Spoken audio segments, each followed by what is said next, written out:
Hey, what's up, everybody? BDO 44 coming at you with another video. All right, so um, I guess I'm trying to figure out if it's a therapy session, but I'm talking about something specific that has nothing to do with me. Sometimes I make up therapy sessions, sometimes I'll label it properly. I ain't figured it out just yet, and I don't think I'm going to before talking about it. Not a pressing issue necessarily, but I thought it was good enough to talk about on the channel.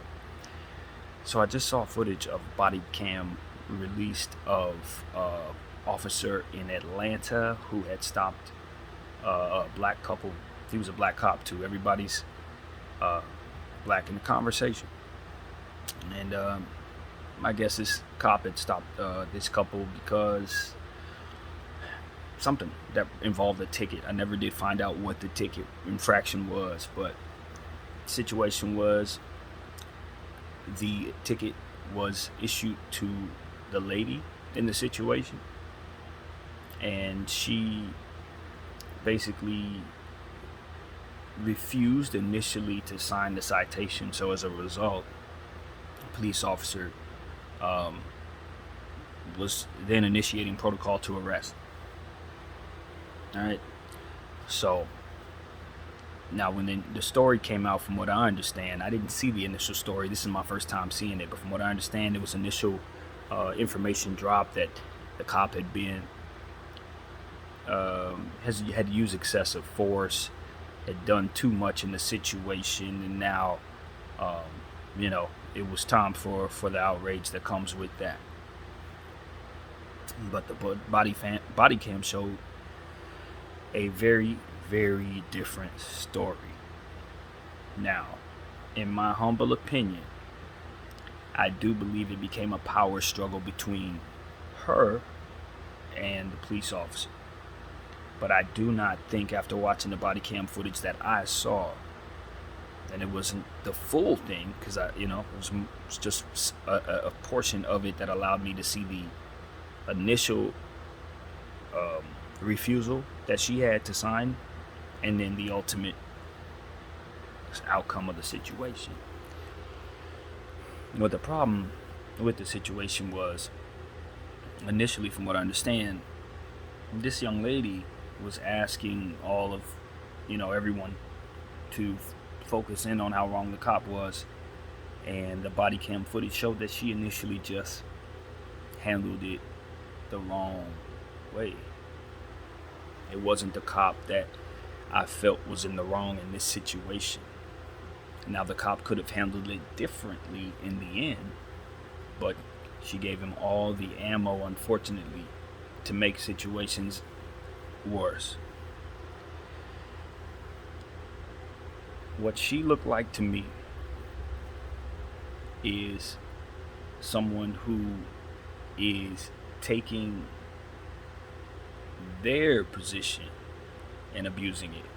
That's what she looked like to me. We got to be very careful not to allow that in any avenues, down any roads that we are on. We don't want no one of any kind to take advantage of their ability to appear vulnerable, or to appear like victims, or to appear as if they need support. We don't want nobody crying wolf in this world if we can help it.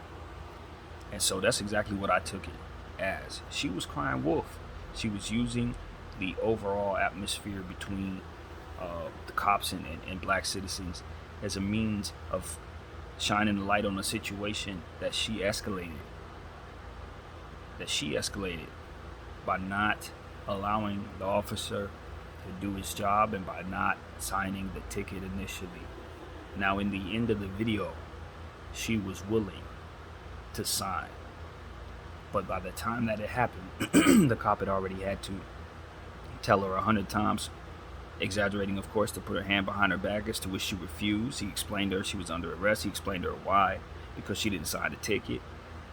He explained it to the boyfriend, etc. And she just really refused to align with his will as it pertains to submitting to his power as a police officer. And while I understand why that doesn't feel too good to a lot of us, we do need to understand that just because there's a lot of abuse out there does not mean that in specific situations involving ourselves, we don't have to look at it at face value and see that if there's a situation like this, the cop does have a job to do, and that job is to get us to a place where we can negotiate our freedom, not negotiate our freedom in the street. That's not their job. That's not what they are empowered to provide. What that cop had to provide, and most definitely because he has a body cam on, is protocol down the middle to the letter of the law. And when they don't do that, that's when the cops get in trouble. Now, if you cap or lie and say they didn't do something they did, that body cam footage is also going to show. So it's one of those situations where in this case, she tried to paint the picture to make it look like the cop had done something that maybe didn't happen there, and make herself look as if she was just a willing participant in the situation and he was acting up. And the footage showed us that she was insubordinate, that she was trying to control the situation, that she was in fact in the power struggle in the situation and forced the cop's hand because she was refusing arrest. And I don't think he did anything in that situation that he wasn't tasked with doing. He was outnumbered 2-1. They had already crossed the line for all the different things that need to be done in regards to identifying that she refused what it is that he was telling her to do. And at that point, new rules are now in place for him to follow. Now he needs to arrest you. Now he got to get you off the street. You're refusing his rule. You're refusing what he's telling you. He's issuing a citation. And it's not about you having a negotiation with him and then you coming to terms with it being right for you to do what he says. If he operates that way, he can't do his job. If he operates that way with you, by law, he's going to have to operate that way with everybody. And that just doesn't work. In the streets, you can't operate that way amongst the worst and expect to maintain order.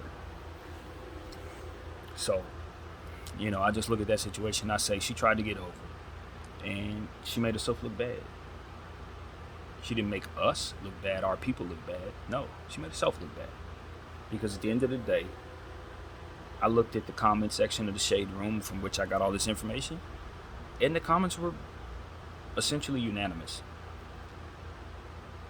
It was one or the other. Either we ain't seen enough here to take her side, or what we see here leaves us no room to take her side. And that's basically all I saw there. No room to. She didn't give us nothing. So I'm disappointed in what I saw there. I think we have legitimate concerns all across the country in regards to this topic. And when it's abused, especially by people on this side, it's especially frustrating for me because it's like we're crying wolf. And it gives more ammunition to those who say that we don't have a leg to stand on. Because these are the circumstances that they will choose to pay attention to, not the ones that ultimately fuel the conversation needing change in the police force across the country.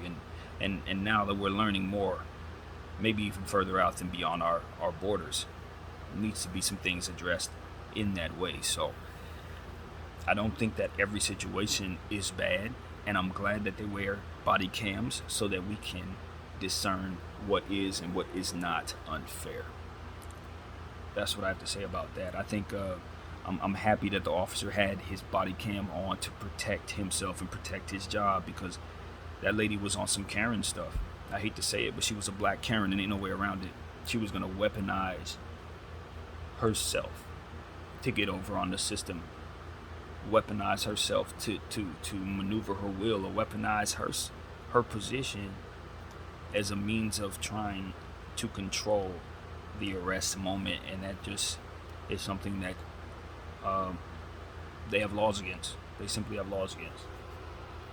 And she has, just like I said, you can't operate that way in the streets. If he goes and says, okay, well, ma'am, let me explain to you why it's important you put your hands behind your back. We need to have you have your hands behind your back, because now at this point you've crossed the threshold of being willing. And he sits there and explains all that. There's a lot of things that can go wrong while he's sitting there adhering to her will in power. Even though she's a lady and he's a big man and he's got a gun and she's unarmed, what I think a lot of people want the police officer to do is to be a brother in that situation. You're a black man, that's a black woman. You explain to her what's going on, and then she will then adhere to what it is you say, because that is how you handle your power as a black man. And I'm telling you, all of that is fine, but not in the presence of professionalism as it pertains to being a police officer in the random streets of Atlanta. That's what works when you're not a police officer. You understand what I'm saying? That's what works when you're off duty. On duty, you're not a black dude addressing a sister. You are an officer of the law addressing an unknown suspect who may have a number of different variables that might come at you at any given moment. While you're sitting there explaining all that to her, boyfriend pulls out a gun.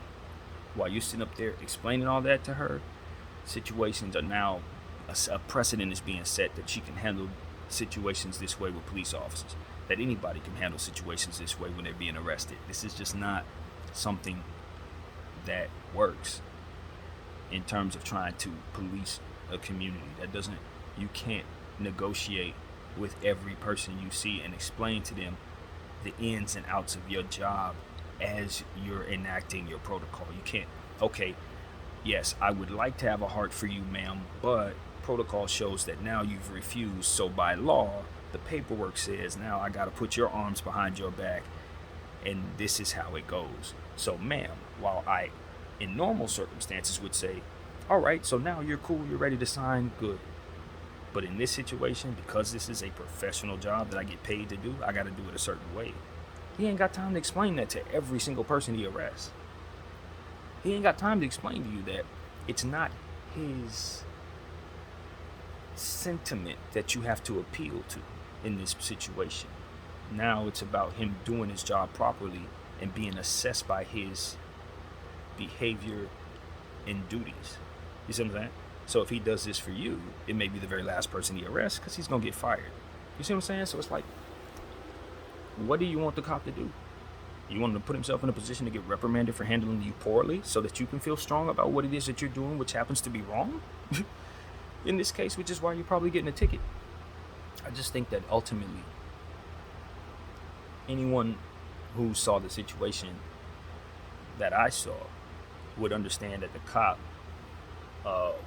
was the guy who was about to get railroaded if that camera wasn't on, you know.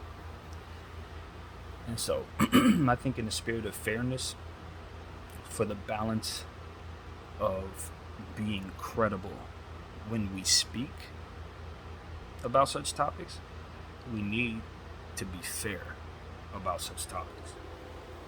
If I'm going to sit up here and get on this TV or on this camera and say, we need change with police officers, and I don't like what this happened, I don't like that happened, and I'm unhappy about this, and then I need to be able to credibly come up here and say, this is a situation where that otherwise would apply, but it was the opposite outcome, and I'm able to see that. You know what I mean? I think that holds more credibility when you're able to provide that evidence to the field that you're talking to the people that you're speaking to, because it allows them an understanding that you understand that the way that you see it is not the only way that it can be, and that understanding is in your head, is notwithstanding the need for the conversation. Yes, there are good cops out there. And yes, there is still a need for certain things in terms of change. Those two things can exist at the same time. And a lot of times, when people are unable to see both sides of the coin, the folks on the other side of the equation will take that credibility from you because they otherwise think that you're not smart enough to see their side and your side at the same time, thus making it so that you're not someone that should be in the conversation at all. I will disarm them from that on this channel. I can actually see both sides. There are plenty of good cops out there. In fact, I have a couple of them in my family. That doesn't change the fact that I've seen some things that make me feel very, very poorly about them. And so while we have that balance in the forefront of our mind, we will bring both sides of the equation to the conversation. And we'll look for third and fourths and fifths, because there's always other things to see there. But I'm hopeful that we can see more cops like the cop that took care of this situation. Brothers that do have a lot of patience, but also understand their position. Brothers that are aware that you have to handle certain things differently in the field with different types of people, but also understand that at the end of the day, it is not your job to negotiate with people. It's your job to get them where they're going. And if that's the jail, so be it. You know what I mean? That's what it is for a cop. You don't have time nor the safety to sit there and just negotiate with everybody you have to deal with. It doesn't work. It would be nice if it worked that way, but it doesn't. So I just want to get up here and say that, man. I want to get up here and put that out there. Shame on her for trying to weaponize herself against that police officer, especially with everything going on in Atlanta right now. It's too much going on in Atlanta for one of our citizens to shine a light that makes the people look less credible. That's where she went wrong. That's where she really hurt us. We don't need an example like this floating around too often at all. So they can sit back and say, see, it's them, not the cops. No. There needs to be some things done there, period.